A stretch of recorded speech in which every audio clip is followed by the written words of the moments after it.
The term slip disc is a common but inaccurate way to describe spinal disc herniation. Okay? Many people mistakenly believe that a herniated disc moves out of place, but this isn't the case. Okay? Intervertebral disc, the cushioning structures between the vertebrae and the spine, do not slip or shift. Okay? Instead, the outer layer of the disc may tear, allowing the inner gel-like substance to protrude or herniate, okay? Which can press on nearby nerves and cause pain.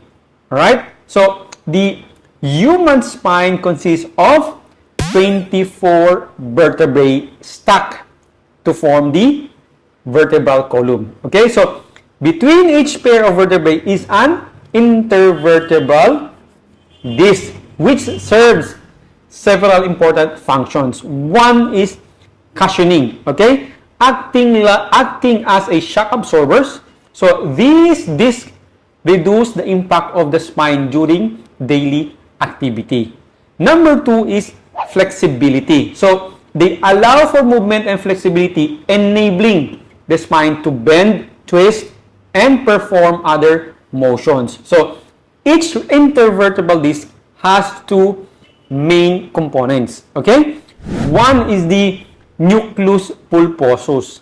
This is the soft gel-like inner core which resembles the consistency of chewing gum. Okay?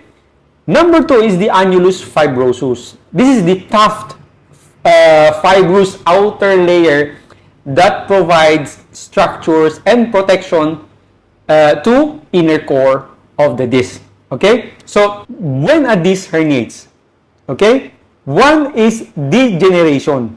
Alright? So, over time, disc can lose water content, becoming less flexible and more susceptible to injury. Second is tear or rupture. Okay? The annulus fibrosus may develop cracks, okay, or tears, allowing the nucleus pulposus to push out. Alright? Three is protrusion.